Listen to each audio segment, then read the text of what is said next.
This is the Detroit Sports Podcast Network. What's up, jerks? Manning retired. Which one? Both. I like kickers.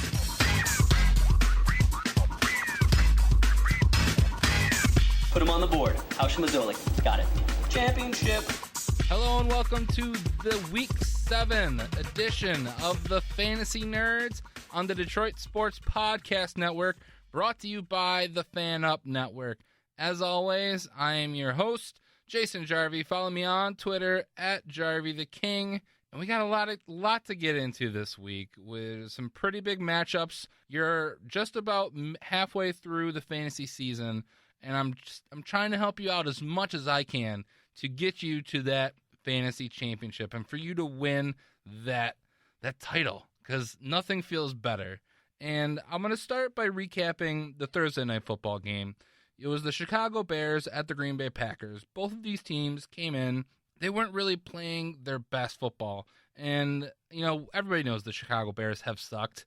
But the Green Bay Packers, Aaron Rodgers, he hasn't been the same Aaron Rodgers that we've seen. And it started last year where he didn't have Jordy Nelson, and he started to slide. And everyone assumed Jordy Nelson's back, everyone's healthy, Eddie Lacy looks good, and Aaron Rodgers is just going to return to greatness. And he's really struggled so far into the season. And even through the first half of that game on Thursday, Aaron Rodgers looked like he had for the entire season. Now he picked it up in the second half of the game and finished with respectable numbers. He did have to throw it a ton. He damn near threw it almost 60 times, and he almost completed it 40 times. He went 39 for 56, 326 yards, and 3 touchdowns. So I think any Aaron Rodgers owners out there, you got to be happy with that. On the Bears side, it was just a disaster all around. They couldn't get any offense going. Brian Hoyer already in there for Jay Cutler, and he went down with a broken arm. And they had to bring up third stringer Matt Barkley, who he just did nothing. He threw 2 picks. And also, to add insult to injury, Jordan Howard, the running back who has shown some really good stuff in the past couple of weeks, he didn't get the majority of the carries this week. Kadeem Carey got the majority of the carries, but none of those running backs did enough to really help you fantasy-wise. And it just continues down the line on the receivers. Zach Miller was the leading receiver for the Bears on Thursday with 2 catches for 40 yards. So if that says anything, Alshon Jeffrey did nothing. Connor Meredith, the guy who everyone's been picking up the past couple weeks, he did nothing. He had 1 catch for 12 yards. But the big surprise was really the Green Bay Packers. They didn't have Eddie Lacy, so it was really a running back / wide receiver by committee for their rushing game, which nobody really did too much. And unfortunately, if you're one of those people who went out and picked up Niall Davis and put him in for your game, expecting him to really kind of have a dynamite week just getting in there, it was exactly the opposite. He had 2 carries, and I got to apologize to Chris Hinks. He was one of those guys who put him in, so I feel bad for you. Not so bad, because you have a better record than me in our Slackjaw League. But then you go down to the receivers. And when Aaron Rodgers throws for over 300 yards and 3 touchdowns, you would assume that Jordy Nelson would really be a part of the offense in this game. And it was exactly the opposite. And I'm not sure if it was just the Bears' game plan that they just covered up Jordy Nelson, but he had 1 catch for 9 yards. And it would be one thing if Aaron Rodgers was overthrowing balls, but he only had 4 targets. And then you look at who did get all the catches. Everybody else pretty much caught a ball. Devontae Adams led the team, 13 catches, 132 yards, 2 touchdowns. Randall Cobb, 11 catches, 95 yards, 1 touchdown. And then even Ty Montgomery got in the mix, with 10 receptions and 66 yards. And Ty Montgomery also added 60 yards of rushing. So all 3 of those guys had really good games. And that brings me to my topic that I want to bring up. And I got to credit the Doc and Jock Show the Doc John Macaroon texted me the other day and said, "Hey, this is an interesting topic, and what do you think about it?" And I at first it sounded crazy, but as I started thinking it through, it isn't that crazy. It's just another way to make fantasy football more fun.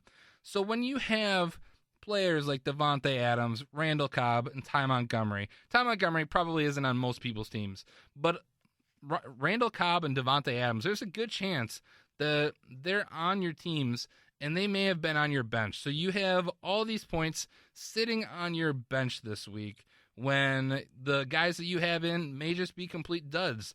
And that really sucks. It sucks anytime. I had Golden Tate on my bench last week when he just blew up, and there's nothing you can do.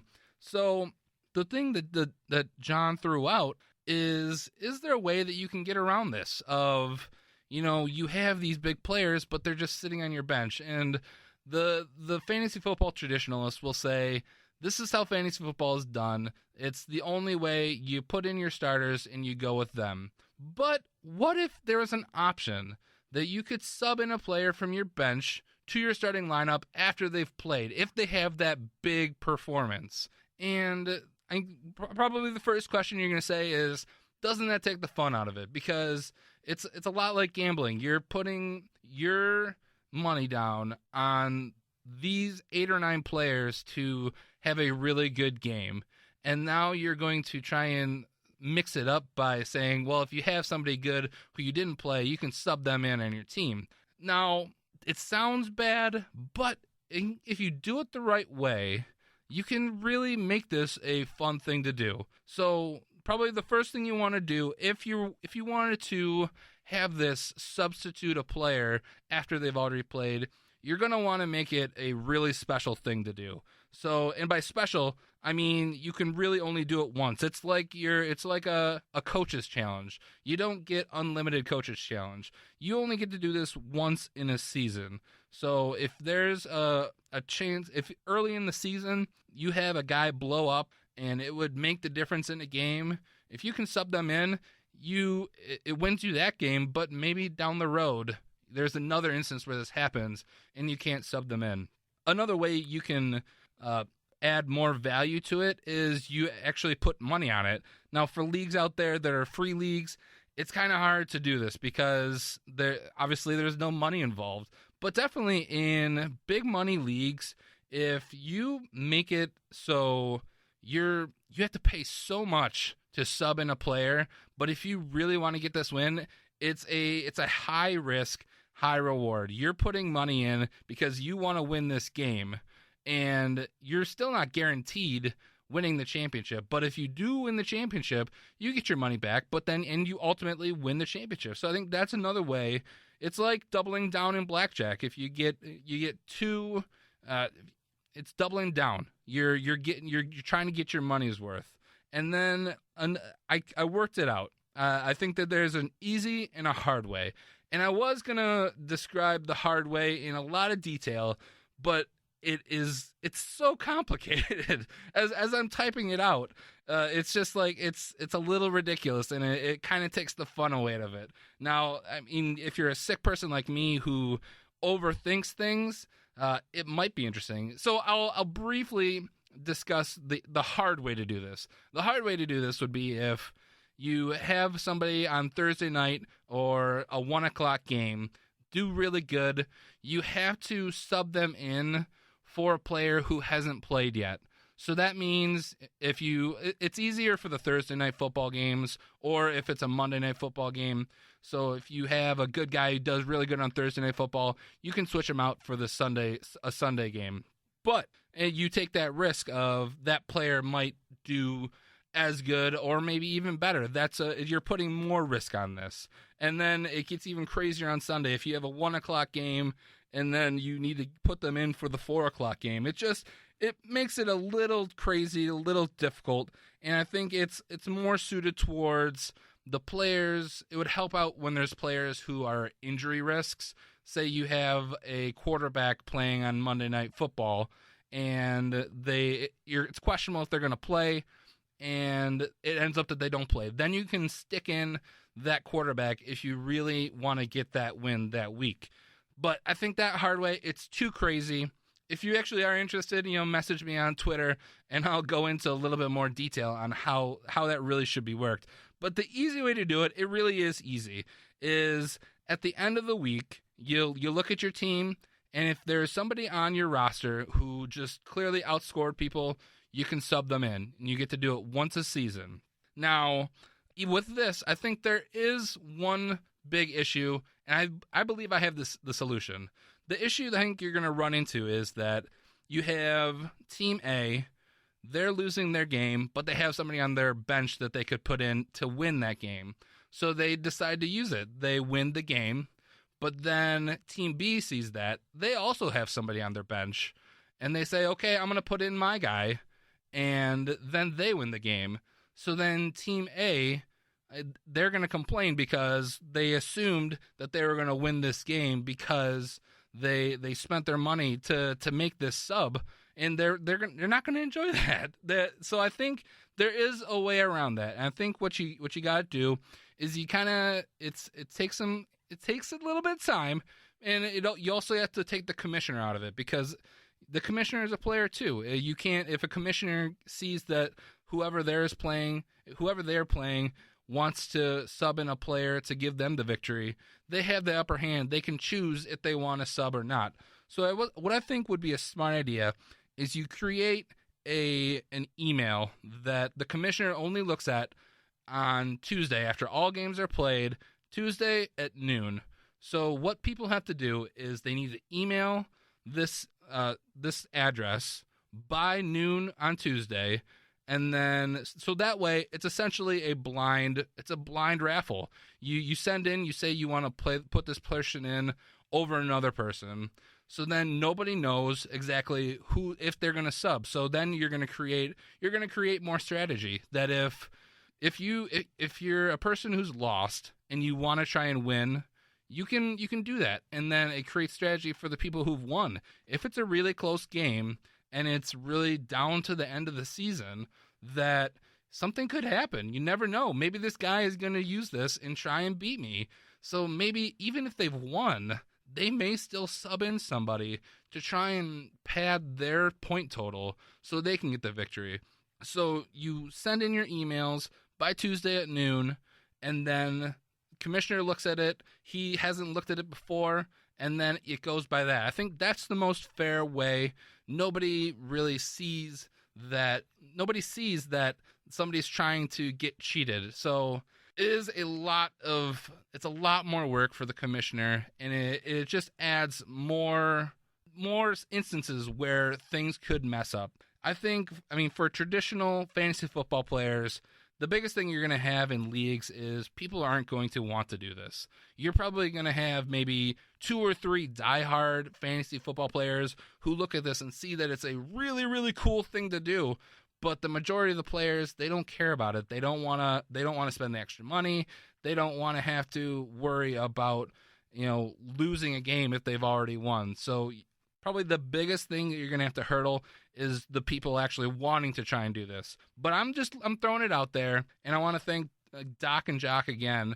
You can listen to them on Thursdays on the Detroit Sports Podcast Network for giving me this idea, which I might actually try and throw into the Slackjaw League. Not sure if it's going to go through. It was hard enough for them to change from an IDP to team defense, and I think this is just a whole nother realm of things. So I think I'm going to try and throw it out there, but we'll see. And I hope maybe somebody out there takes this and they run with it. And if you already have done something like this, let me know. And I want to see if anybody is doing this, because I think it's a really, really interesting idea and a way to make fantasy football more fun. And I think that's just what you should be trying to do, is making fantasy football fun. Well, let's move on to the breakdown of the matchups that I pulled out for you this week. And we'll start with the first game of the day, bright and early in the morning at 9:30 a.m. Eastern Standard Time. The Giants at the Rams. They're playing over the pond in London. So make sure that if you do have any Giants or Rams players, New York Giants, LA Rams, make sure that they're in your lineup or out of your lineup by 9:30 a.m. You don't want to be stuck with somebody who's hurt on your starting roster. This would actually be a case where being able to sub a player out would work. But I digress. We're on to the breakdown. Starting with the New York Giants, I think Eli Manning is a very, very low-end starter today. There's a possibility he could always break out, but I just don't think when you're trying to minimize risk in fantasy football, Eli Manning isn't a very good start this week, going up against a pretty solid LA Rams defense. And with the running back situation, Rashad Jennings is coming back. He came back last week, and I think they were trying to ease him in. And I think going up against the Rams is going to be a tough matchup for him. So I don't really like any of the Giants running backs at this moment. I think Rashad Jennings at best, I think he's a flex option if you're trying to decide who you're going to put in flex. And more than likely, I'd probably put somebody over Rashad Jennings until he proves that he's 100% back. Now, Odell Beckham Jr., he had the gigantic game last week. And I think he's one of those he's just one of those players. You got to roll with it. You got to put him in your starting lineup. You drafted him more than likely in the first round of the majority of drafts. So you got to put Odell Beckham Jr. in. But I think any of the other wide receivers on that team, they had the early success with Sterling Shepard and Victor Cruz on a smaller level. But I'm not really feeling any of the other Giant receivers at this point. Sterling Shepard, Victor Cruz, I just don't think they're going to get enough to help you out in fantasy football. Now, going on the other side with the LA Rams, Case Keenum had the gigantic day last week, but it was against the Detroit Lions. And I think you're going to see Case Keenum become Case Keenum again. He's not a good quarterback. He's not a good fantasy quarterback. You're not going to start him. That's not going to say he's not going to get points. I'm just saying, if you're starting Case Keenum for your fantasy quarterback, then you have a lot of issues. Todd Gurley, again, I think he's in the same situation as Odell Beckham, is that you just have to start him. You drafted him so high that it's very unlikely that you have players on your team that you would start over Todd Gurley. It doesn't seem, unless you've gone out and traded a bunch of people or you are the master of the waiver wire and you have full confidence that all those players on your bench are going to do better than Todd Gurley, you're more than likely going to start Todd Gurley. So he's always a play. Now, the wide receivers, Kenny Britt and Tavon Austin, they are interesting flex options. And I know it was against the Detroit Lions last week, but Kenny Britt, it seemed like there was a connection between him and Case Keenum. And it seems like Keenum, that's his security blanket, is dumping it down to Kenny Britt. I think they aren't like running deep routes with Kenny Britt anymore. They're running a lot of underneath stuff, and especially in PPR leagues, that could be really interesting. So I think Kenny Britt is a very interesting flex option, and Tavon Austin is more. I don't trust him as much as a flex option, but he is that boomer bust player. You never know when he's going to get involved, and what you got to think is that head coach of the LA Rams, Jeff Fisher, is on the hot seat, so he's going to need to try and do everything he can to get this team back on the winning track, and that's going to involve using one of their best offensive weapons in Tavon Austin. Moving on to the next matchup, we got the New Orleans Saints at the Kansas City Chiefs. Drew Brees for the Saints, you're always going to play him. Until he gets hurt, he's always a threat to throw somewhere between 300 and 400 yards and 3 touchdowns. So Drew Brees, stick him in your lineup, and there's no questions about it. Mark Ingram, again, I think this is another guy who he's gaining speed and gaining momentum. And I think Mark Ingram, by the end of the season, will be at least in the top 10 of running backs fantasy-wise. So I would start Mark Ingram, especially against the Chiefs, too. And I would be very careful with Brandon Cooks. Brandon Cooks is one of those guys last week who I had him on my bench in one of my leagues. I have a bunch of wide receivers, and Cooks, he just hasn't really been doing it. And he went out and had a gigantic day, and it killed me. I didn't win that week, and it probably would have helped me, but I'm not going to fret about that because you can't predict everything. So I'd be very careful again with Brandon Cooks because Drew Brees is going to throw the ball everywhere. They have other wide receivers, and I think when you look at the other guys, Michael Thomas, the rookie, and Willie Snead, I think both of those guys are really interesting flex options. So in the grand scheme of things, I think all of those guys, Brandon Cooks, Michael Thomas, and Willie Snead, should be in the conversation for flex options on the majority of your teams. Brandon Cooks is probably the only one that I would consider filling one of those wide receiver spots on my team. And then going over to the Kansas City Chiefs, Alex Smith I expected a lot out of him last week, and he gave me very vanilla. I think he threw like 224 yards and no touchdowns, no interceptions. He's a game manager, and every time I want to give him credit for being an interesting fantasy option, he always lets me down. So I'm probably not starting Alex Smith this week, but he's going to manage the game. So that's good for the Chiefs at least. Jamal Charles, he's still limited, but he got a touchdown last week, which is good. So I think they're really working him in, and it is a little troubling, though, that there might have been a setback in his knee. So I think Spencer Ware is still a pretty decent option. At first I thought he was going to fall off, but because they're easing Jamal Charles in so slow, Spencer Ware, he came out last week and had an amazing day.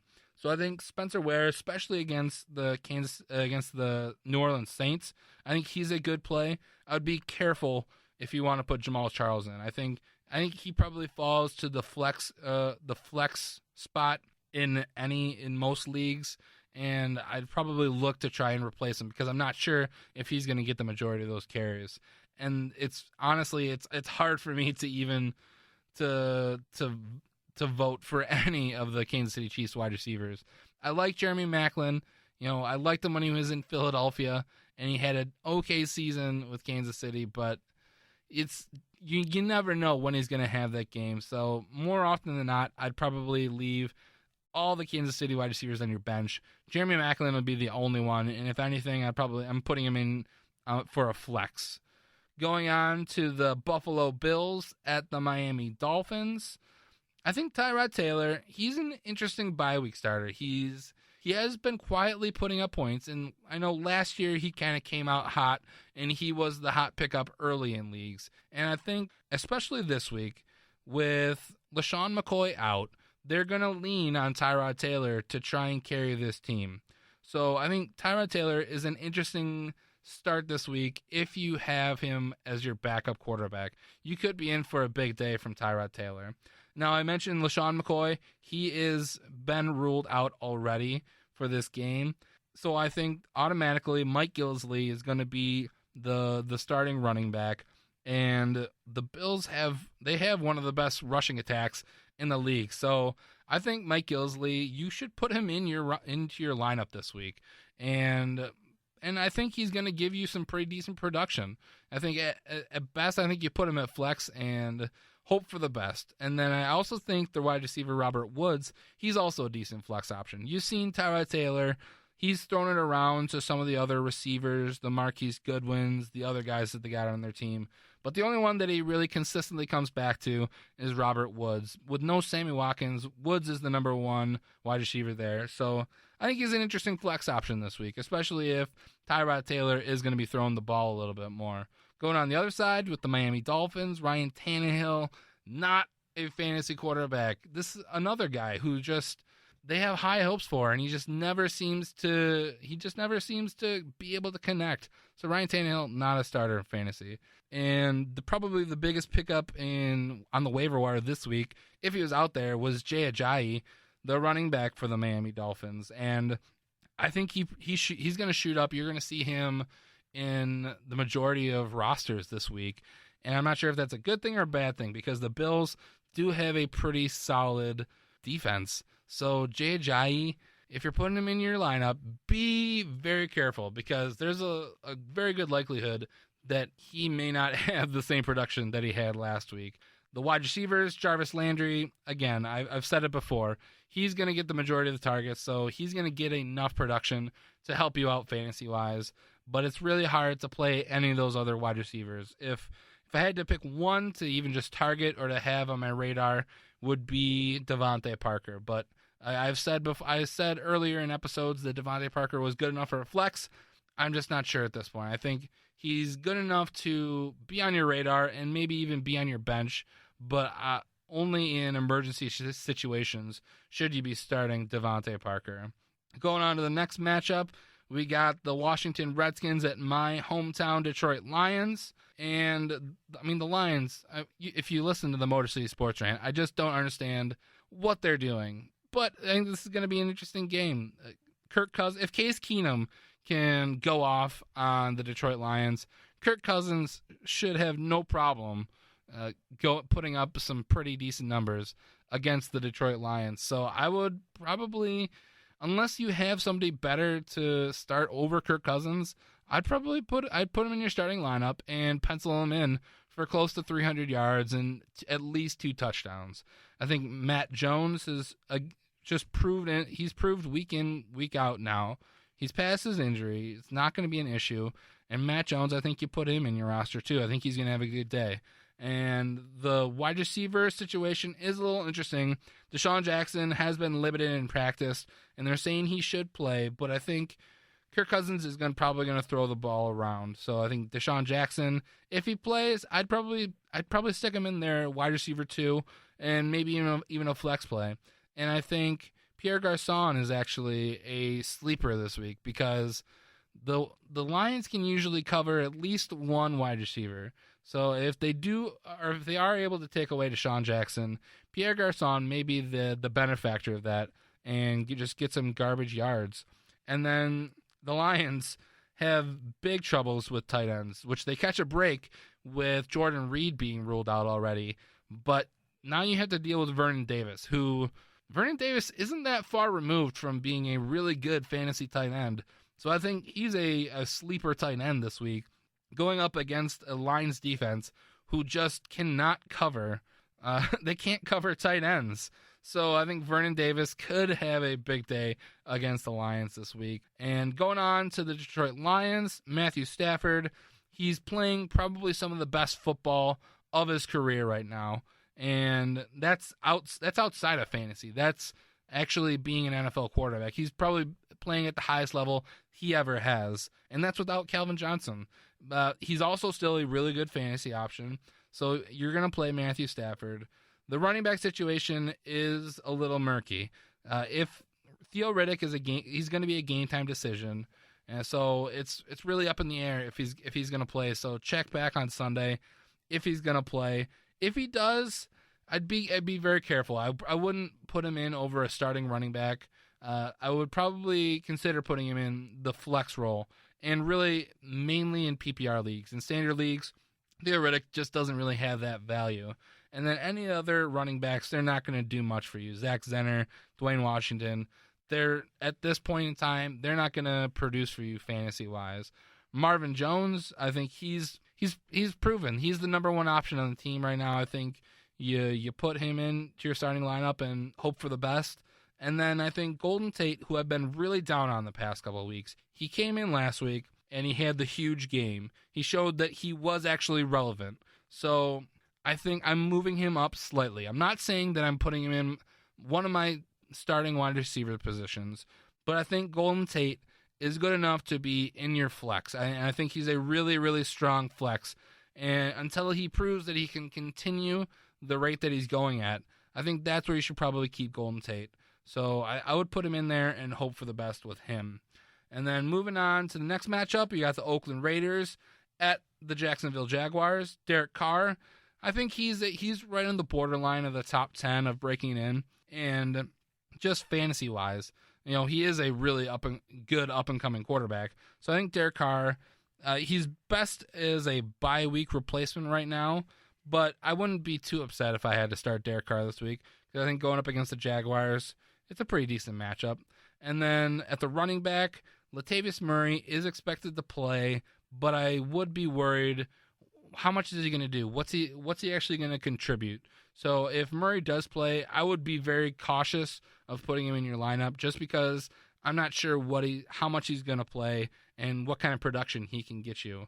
So if Latavius Murray is out, I'm not too crazy about the other Oakland running backs, but if I had to pick one, I think DeAndre Washington is an interesting play. I think he's in that flex option. And then both of the wide receivers, Amari Cooper and Michael Crabtree, I think you got to start both of these guys. And Crabtree didn't have the good week last week, but I think he's still part of that offense. So where I think Amari Cooper, he's always going to be one of your wide receiver 1s or wide receiver 2s. I think Michael Crabtree, just like Golden Tate, is a very strong flex option. Moving over to the Jacksonville Jaguars, Blake Bortles hasn't really produced a ton this year, but I think this is a really good matchup against the Oakland Raiders. So for a bye week replacement, I think Blake Bortles is a really good start. And if you just need a spark on your team, Blake Bortles could have a pretty big game against the Oakland Raiders. There's no running back on the Jaguars that I'd ever really want to start unless it's an emergency. TJ Yeldon is probably the only guy that I would consider. And then because Blake Bortles is going to have a good game, I think Allen Robinson and Allen Hurns both are worthy of starting this week. Allen Robinson has disappointed. Allen Hurns has disappointed. But I think this is a week where they could get right, and both have pretty decent games. Now, Julius Thomas, he's been limited in practice as well. He should play, but as we've seen over the course of the season, he's been pretty irrelevant. So I think there's other tight end options out there.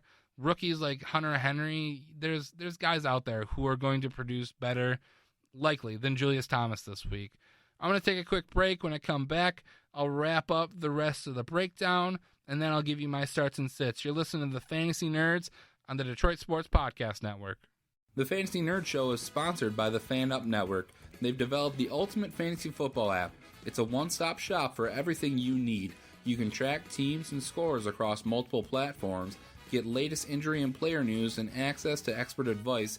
See the hot trends with waiver pickups and drops. It has everything you need to manage all your fantasy football teams. Android users can get the app in the Play Store, and an iPhone version is now available in the App Store. Go to fanupnetwork.com to learn more and follow them on Twitter at fanupnetwork.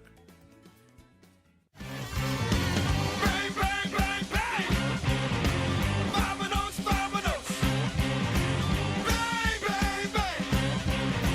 Vamonos, vamonos! Welcome back to the Fantasy Nerds. Let's wrap up the rest of the Week 7 breakdowns, and then we'll move to the starts and sits, and then we can get on with the rest of this weekend and enjoying watching another weekend of football. So the next matchup I got for you is the San Diego Chargers at the Atlanta Falcons. Phillip Rivers, even though the Chargers, they finally got a win last week, and they don't have the best record, Phillip Rivers is still a very good fantasy option. So I would roll Phillip Rivers this week, especially going up against the Falcons. I think Melvin Gordon, he's shown he can score touchdowns. I think you got to put him in regardless of what he's done in weeks past. So Gordon, I'm still putting him in. And then I think both Travis Benjamin and Tyrell Williams, I think they're both really, really good flex options. I'm a little leery putting them into one of my starting wide receiver positions, but I think both of them are really strong flex options, and I'd feel comfortable putting them in pretty much any week. And then I think the rookie tight end, it's the passing of the torch from Antonio Gates onto Hunter Henry. Hunter Henry, I actually went out and picked him up. I have Greg Olsen in one league, and I needed a backup tight end, so I went out. Hunter Henry was there. I picked him up, and I think Hunter Henry is a really good option this week. And going forward, he may actually be one of the top 10 tight ends in the league. Going to the other side with the Atlanta Falcons, I've said it week in, week out. Matt Ryan continues to baffle me, and it's baffling in a good way. Matt Ryan is still producing, and I will continue to say it. I do this every week. I continue to say it. As long as Matt Ryan is doing good, ride him. Ride him until he does bad. And he's got another decent matchup going up against the San Diego Chargers. So I think Matt Ryan is a really good start this week. The running back situation, it was thought to be a little murky. I think it's clearly shown that Devontae Freeman is the number one running back there. So I think he's a really good start. And I think Tevin Coleman, he drops down to a flex option, where if I have somebody better, I'm probably going to start him over Tevin Coleman. But if he turns out to be the best option at flex, I would put him into my lineup, and I'd feel pretty comfortable. The only wide receiver I really feel comfortable on the Chargers is going to be Julio Jones, because Matt Ryan is spreading the ball around. They have a bunch of receivers there. Julio Jones is the only guy who's consistently really doing good and producing for you fantasy-wise. The only one that I might think of is Mohamed Sanu, but I wouldn't really even feel comfortable putting him in flex for me flex-wise this week. Going on to the next matchup, you got the New England Patriots at the Pittsburgh Steelers. Tom Brady, as I was making my notes for this, I just wrote Brady. Duh, you're gonna start Tom Brady. it's like an Aaron Rodgers or Drew Brees at this point, where you're gonna start Tom Brady. So there really doesn't need to be any more said about that. He's on a mission from God or the devil or some sort of demon that Bill Belichick worships. The Patriots are going to just destroy everybody this year. So Tom Brady is a very good play this week.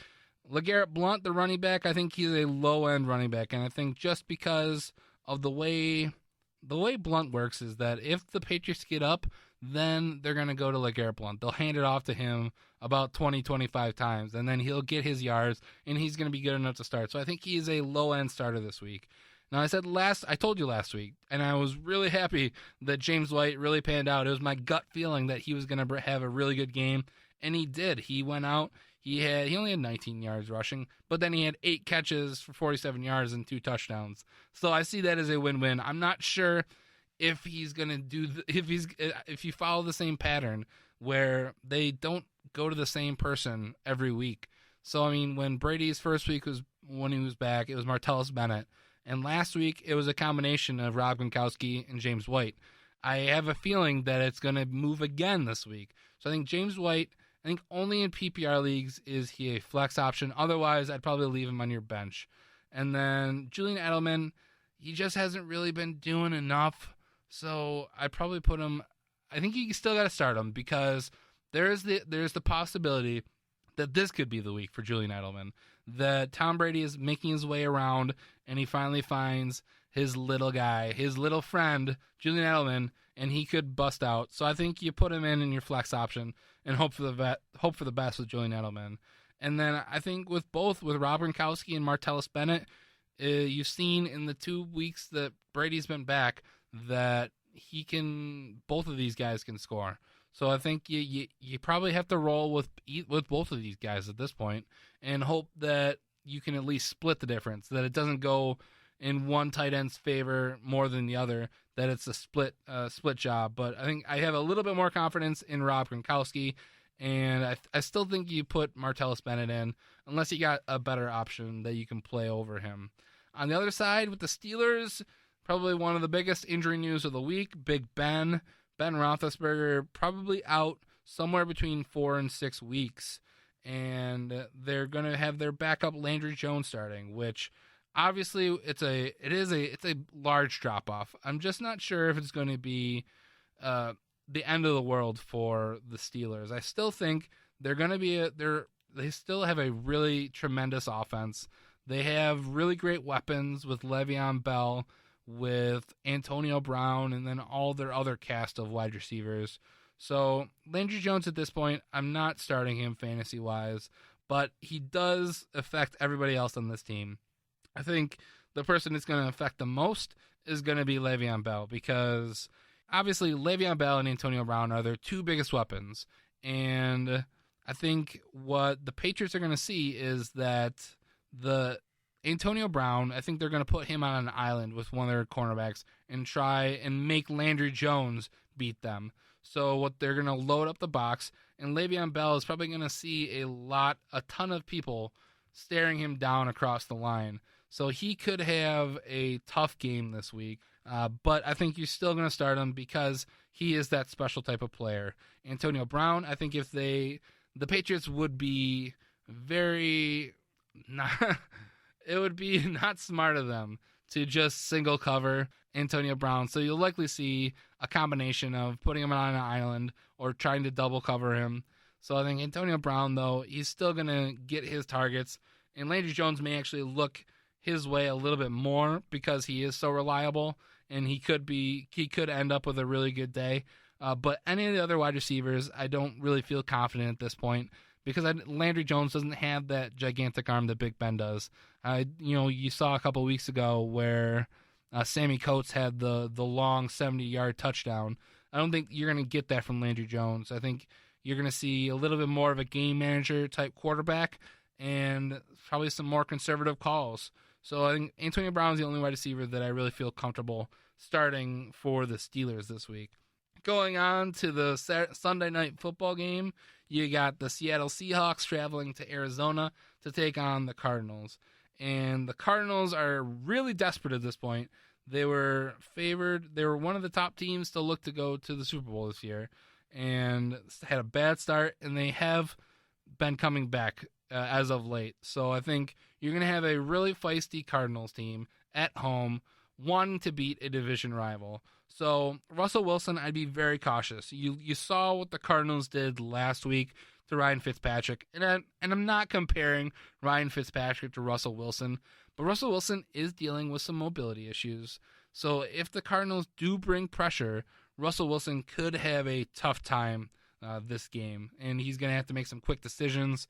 So I'd be very cautious starting Russell Wilson. You probably have to start him in your leagues because you drafted him so high, but I'm not sure if you're going to get a ton out of him this week. And I think the same goes for running back Christian Michael. That Cardinals defense, they are revving up, and they're gearing up for a run in the postseason. So I think Christian Michael might have a down week this week. And then I think it just goes for all of those Seattle players. Doug Baldwin, I think at best this week, he's a wide receiver too. I think he has to go up against either Patrick Peterson or Tyrann Mathieu, and he's going to struggle. And I think all of those Seahawks receivers are going to struggle. And then you got to worry about Jimmy Graham. If he can stay healthy, he might be the one guy who I really feel comfortable starting this week. But even him, I have my reservations going up against a desperate, hungry Cardinals defense. And that's not to say that the Seahawks don't have a good defense, because they also have a world-class defense. So I think the Cardinals are also going to struggle. So moving over to them, Carson Palmer, even though he had a pretty decent week last week, I think he's hampered by injuries. He's questionable right now, and I think he's going to play. But going up against a really good Seahawks defense, I think he could have a tough game. And I think what they're going to do is if he is limited, I think they're going to lean on David Johnson. And David Johnson has proven so far that he's probably the best running back in the league right now. The way he's playing, he is the best running back right now. So I think you still start David Johnson, and he's going to put up some pretty decent numbers. And for the wide receivers, if Carson Palmer is going to struggle, the only wide receiver I really feel comfortable starting is Larry Fitzgerald, because he's going to be that dump down wide receiver. I think, everybody, they're going to have to go up against the Legion of Boom. If Richard Sherman is going to cover Larry Fitzgerald the entire game, then I have a little bit more reservations about starting Larry Fitzgerald. But I think Sherman will probably be on the outside, so he's going to take away the Michael Floyds and the John Browns. So Larry Fitzgerald, probably the only guy that I would feel comfortable starting a wide receiver for the Cardinals. Going to the last matchup of the week, we got Monday Night Football, the Houston Texans at the Denver Broncos, and this is just a bad matchup for the Texans. Brock Osweiler I think the Houston Texans are really regretting giving him all that money, and Denver Broncos might be patting themselves on the back for not opening up the checkbook for him. So Osweiler not a starter this week. I think Lamar Miller, they're trying to run him into the ground, the Houston Texans, but he is producing enough fantasy-wise to be viable. So I think he's a really good running back too. I think DeAndre Hopkins, even though he's not having the season that he had last week, I still think he's a good starter. And I know people were really high on Will Fuller in the first couple weeks, but he has slowed down. He's a rookie wide receiver. And I think at best, I think he's a flex option. You put him into that mix of players of trying to decide. If you got somebody better, start him over Will Fuller. If not, Will Fuller is a decent flex option. Moving on the other side with the Denver Broncos, Trevor Siemian. I like the guy. I'm not sure if he's a fantasy quarterback just yet. He has had some pretty good games, but he's also had some clunkers of games. So I'm not ready to put him in my starting lineup just yet. And I think C.J. Anderson, he's still good enough to be a running back too, but as we've seen in the last couple of weeks, he has been losing some touches to rookie running back Devontae Booker, who I mentioned that I think he's a sleeper running back, a sleeper rookie running back. Even though he had the fumble in his first carry of his career. But, so I think C.J. Anderson's still a good running back too. And I think Devontae Booker, he's been getting more work. I think you got to put that guy on your radar. Maybe if he has a breakout week this week, he's going to be the hot waiver wire pickup next week. And then the wide receiver situation, as much as I hate to say it because I had Demaryius Thomas on my team, Emmanuel Sanders is the top option on that team. Time and time again, Trevor Siemian continues to go to Emmanuel Sanders first over Demaryius Thomas. Demaryius Thomas kind of just seems like a decoy at this point. He's a guy you put out on the side and run a fly route and to take away from people. So Emmanuel Sanders, I think he's the top option. He's definitely a starter. And Demaryius Thomas, again, I think I've said it before that the possibility is there that he has a breakout week. So I think you have to put him in your lineup. I think I feel comfortable at the best, I think, position for him is as a flex. If you have to, you put him in a wide receiver too, but you probably put him in your roster regardless. That wraps up the breakdowns and the matchups I got for you, and that about wraps up this episode of the Fantasy Nerds, but I can't leave you without giving you my starts and sits.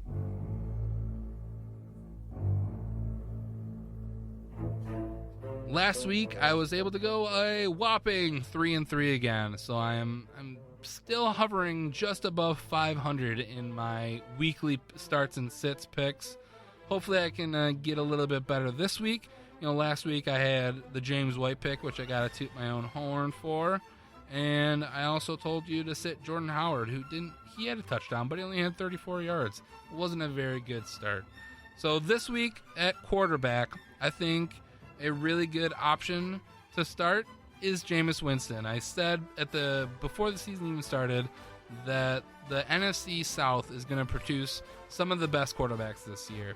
And I think Jameis Winston going up against the San Francisco 49ers, I think he could have a pretty solid day. And that's why I have him as my start. My sit, you're going to see a pattern here with my sits this week. So my sit, I just talked about him a little bit ago. Carson Palmer of the Cardinals going up against the Seattle Seahawks. He's banged up. I think he's going to have a tough time going up against the Legion of Boom and that just insane defense. Moving on to running back, the start of the week, I really like Mike Gillislee from Buffalo going up against Miami. I think the Bills have a system of a rushing attack, and I think they have a pretty decent offensive line. So I think Mike Gillislee is going to surprise people this week, and I think he's going to have a good week. On the other side of the ball, the sit of the week, same game as my quarterback, different team though. I got Christian Michael of the Seattle Seahawks going up against the Arizona Cardinals. I think the Cardinals are going to come after the Seattle Seahawks, and I really think that game is going to be a defensive battle. You may not see a ton of points scored, so I think Christian Michael is going to suffer this week. Moving on to wide receivers, I think the start of the week, I could have said Allen Robinson, but I think he's too good of a wide receiver to put in my start. So I'm going to put his counterpart, Allen Hurns from Jacksonville Jaguars, going up against the Oakland Raiders. They're at home. I think this is a perfect matchup for Blake Bortles to get on the right track and to get Allen Robinson and Allen Hurns on the right track. So I think Allen Hurns is going to have a really good day. He's going to score at least a touchdown against the Oakland Raiders. And on the other side of the ball, big surprise, same game, Arizona, Seattle. I'm saying sit Doug Baldwin from the Seattle Seahawks going up against the Cardinals. It's going to be a tough matchup for them, and Doug Baldwin is either going to have to go up against Patrick Peterson or Tyrann Mathieu. And we've seen how good that secondary is and what they can do. I think Doug Baldwin's going to have a tough week this week. And that wraps up the starts and sits.